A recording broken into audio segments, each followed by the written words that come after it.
talk a little bit about chord concepts, just ideas. I'm going to focus with the D minor chord. And one thing that's really fun to do is, and this really, I think, would pretty much be something in the jazz realm that some people feel like they get lost. Like you might hear somebody and you wonder, how can they do so many things with that one chord? But yet there are only like 4 or so. And so you get just kind of lost or overwhelmed with so many decisions that you can't think of anything to do. One of the things that you can do is, again, taking the D minor chord and look at what you have here, and you can focus on just 2 notes, just pick any 2 notes in the chord, and I will focus on, say, the top 2 notes here, just those 2. Now you've got 2 open fingers here, and you can just find, going to each string that you don't have pressed down, and once you have 4 choices here, you're going to go to, in this case, the 3rd string, and you're just going to start placing your fingers different places, just to see or to hear what sounds good to you. Now, again, with the 2 fingers here, you only have so many options for where you can move. So just experiment. Go to these places and just hear what you've got.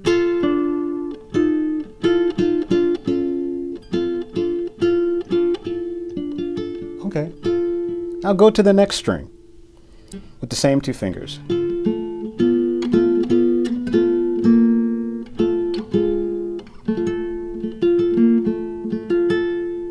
This is all the D minor chord.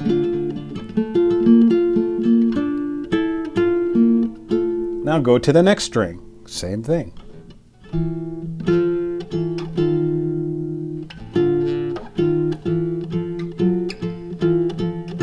You're like, oh, that doesn't sound good, but okay. And now finally your lowest string.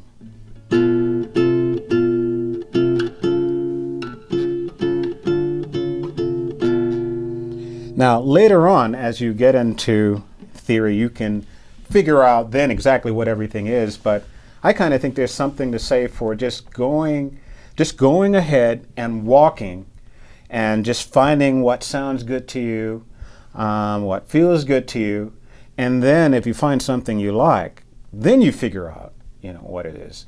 It's kind of like what I would call sort of the gamer's mentality. I mean, how many times have you played a game you didn't even bother knowing all the details? You just got your gun and went out and started killing things, and you probably got killed and blown up 100 times before you actually figured out exactly what all the details were.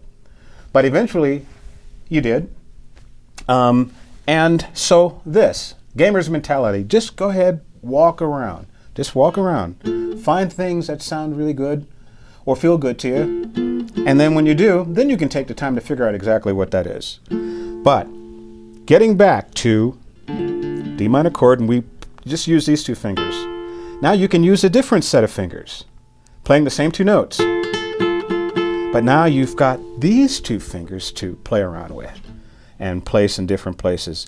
And again, you only have so many choices as to what you can do with those fingers.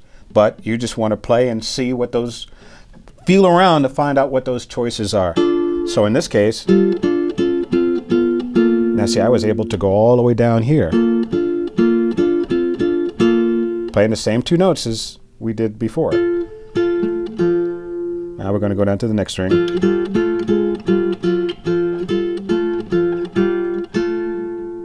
Next string.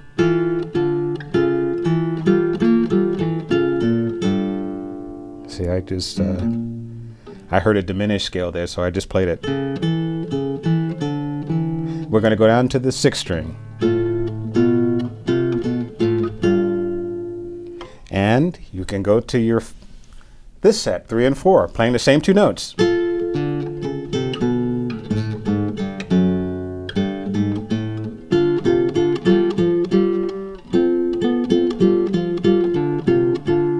You see, you've got all those different colors. And that's just focusing just on these strings. Now see, when you hear people and they're playing like the bass lines and stuff, and you wonder, wow, how can they play, you know, a chord and a bass line at the same time? Well, think about it. You got to...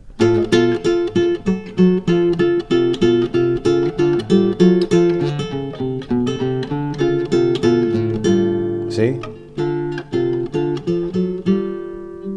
And this idea, concept, you can use for any and every chord.